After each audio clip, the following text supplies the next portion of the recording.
नमस्कार, मैं शमशाद। आप देख रहे हैं एआई। आज हम चर्चा करेंगे बंगाल चुनाव की। पश्चिम बंगाल चुनाव कौन जीतेगा और कौन हारेगा, आइए इस समीक्षात्मक विश्लेषण को देखें। पश्चिम बंगाल का चुनाव हमेशा से ही भारतीय राजनीति का एक महत्वपूर्ण और संवेदनशील अध्याय रहा है। यहाँ की राजनीति में क्षेत्रीय अस्मिता, सांस्कृतिक पहचान और वैचारिक संघर्ष की गहरी छाप भी दिखाई देती है। इस बार का चुनाव भी कई मायनों में बहुत खास है, जहां मुख्य मुकाबला सत्तारूढ़ ममता बनर्जी की पार्टी तृणमूल कांग्रेस और भारतीय जनता पार्टी के बीच भी माना जा रहा है, जबकि कांग्रेस और वाम दल भी अपनी उपस्थिति दर्ज कराने की कोशिश में लगे हुए हैं। राजनीतिक परिदृश्य क्या है, आइए इसको भी समझते हैं। पिछले चुनाव में ममता बनर्जी ने मजबूत जीत हासिल की थी, लेकिन इस बार परिस्थितियां कुछ बदली हुई हैं। सत्ता विरोधी लहर, बेरोजगारी, भ्रष्टाचार के जैसे आरोप, शिक्षक भर्ती घोटाला भी इसमें हम ले सकते हैं, और प्रशासनिक मुद्दे तृणमूल के लिए चुनौती बन सकते हैं। दूसरी ओर भारतीय जनता पार्टी ने पिछले कुछ वर्षों में बंगाल में अपनी पकड़ को मजबूत किया है।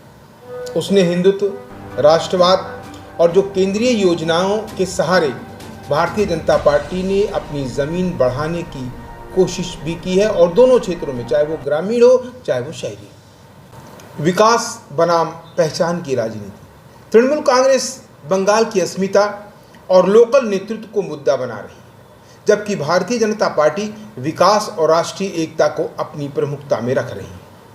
भ्रष्टाचार और कानून व्यवस्था, शिक्षक घोटाले जैसे मामलों ने तृणमूल की छवि को तो प्रभावित किया ही है, जिसका फायदा भाजपा उठाने की कोशिश में लगी हुई है। महिला और कल्याणकारी योजनाओं, कोई ममता सरकार की योजनाएं जैसे लक्ष्मी भंडार महिलाओं में लोकप्रिय है, जो चुनावी परिणामों को प्रभावित भी कर सकती है।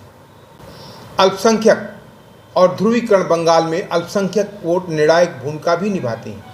जहां तृणमूल को पारंपरिक बढ़त मिल रही है,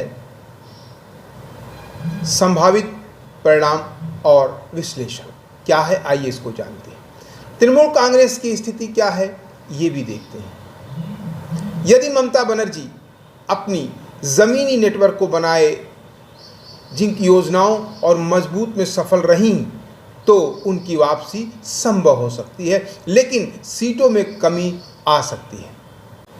अब ये देखते हैं कि तृणमूल कांग्रेस की स्थिति क्या है।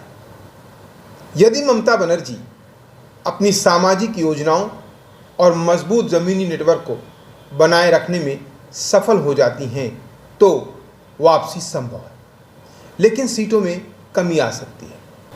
भारतीय जनता पार्टी की स्थिति क्या है।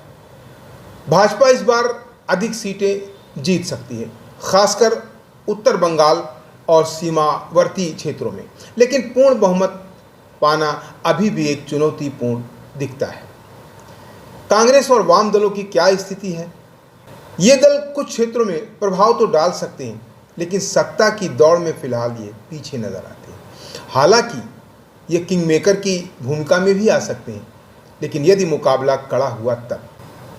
पश्चिम बंगाल का चुनाव एक बार फिर ममता बनाम भारतीय जनता पार्टी का सीधा मुकाबला बन गया है। वर्तमान परिस्थितियों को देखते हुए तृणमूल कांग्रेस थोड़ी बढ़त में दिखाई देती है, लेकिन भारतीय जनता पार्टी मजबूत चुनौती भी सामने पेश कर रही है। अंतिम परिणाम जो होंगे वो कई छोटे छोटे कारकों जैसे मत निषद, स्थानीय मुद्दे और गठबंधन पर भी निर्भर करेगा। अगर संक्षेप में देखें तो तृणमूल बढ़त में है, लेकिन दबाव में है। भारतीय जनता पार्टी की उभार है, लेकिन अभी बहुत दूरी भी है।